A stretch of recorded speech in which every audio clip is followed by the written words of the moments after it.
चलिए अब हम लोग देखते हैं ये क्वेश्चन जो जेई 2024 में 27 जैन को इवनिंग शिफ्ट में पूछा है, राइट। इसमें कह रहा था temperature of gas having 2.0 into 10⁻25 molecules पर cubic metre at 1.38 atm is, यानी हमें पता क्या करना है, टेम्परेचर पता करना है। और गिवन क्या क्या है, दिया हुआ टोटल नंबर ऑफ मॉलिक्यूल्स कितना 2.0 इंटू 10⁻25, और क्या कह रहा है वॉल्यूम, ये जो नंबर ऑफ मॉलिक्यूल्स है 1 मीटर क्यूब में है तो वॉल्यूम को 1 मीटर क्यूब मान लेते हैं। प्रेशर इसका क्या है, प्रेशर है 1.38 atm। ये एसआई यूनिट में है, सब कुछ एसआई यूनिट में है तो प्रेशर को भी एसआई यूनिट में चेंज कर देते हैं। 1.3838 को मल्टीप्लाई करते हैं 1.01 इंटू 10⁵ से, तो ये पास्कल में चेंज हो जाता है, राइट।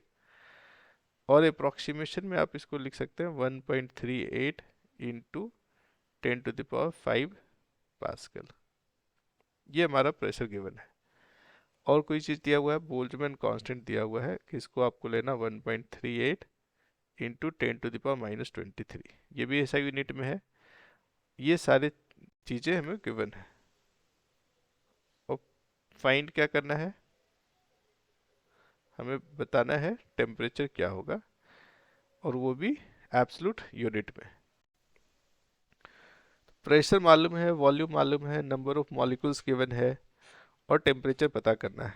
तो फॉर्मूला कौन सा लगेगा, अगर आपको याद हो तो आइडियल गैस इक्वेशन यहाँ पे हम लोग अप्लाई कर सकते हैं, जो कहता है PV equals to nRT, right.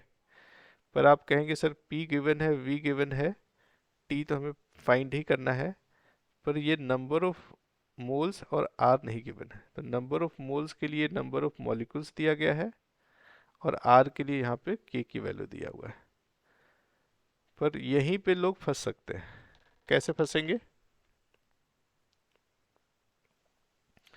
यहाँ पे फंसेंगे कि हम R से K तक कैसे पहुंचेंगे। तो R गैस कांस्टेंट है, उसी तरह K भी जो बोल्ट्जमैन कांस्टेंट कहलाता है ये भी गैस कांस्टेंट है। R बेसिकली 1 मोल के लिए दिया हुआ था गैस कांस्टेंट, और K जो है वो 1 मॉलिक्यूल के लिए दिया हुआ होता है, राइट ना। N की जगह अगर मॉलिक्यूल लिखेंगे तो यहाँ पे K लिखना होगा।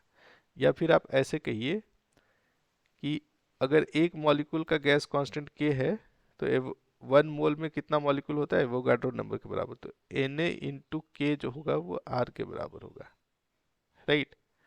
तो आप R को Na इंटू के से रिप्लेस कर सकते हैं। तो ये मॉडिफाई होकर कैसा बन गया, PV equals to N into Na K into T।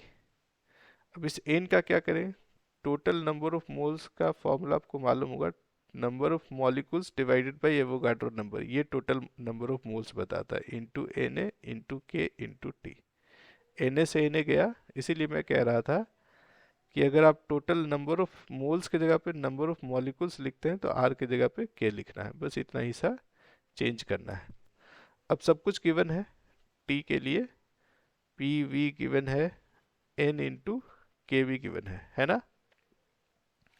तो वैल्यू पुट करिए, P की वैल्यू कितना पुट करेंगे 1.38 इंटू 10⁵, V की वैल्यू 1, नीचे N की वैल्यू कितना दिया हुआ है 2 इंटू 10⁻25, इंटू K दिया हुआ है 1.38 इंटू 10⁻23, है ना। हाँ, सिंप्लीफाई करते हैं, 1.38 से 1.38 कैंसिल हो जाएगा, ऊपर 10⁵ है, नीचे 2 इंटू 10⁻23 करेंगे तो 25 में तो 2 बचेगा, राइट ना। और ये हो गया 1000/2। कितना आ रहा है टेम्परेचर, टेम्परेचर आ रहा है 500 केल्विन।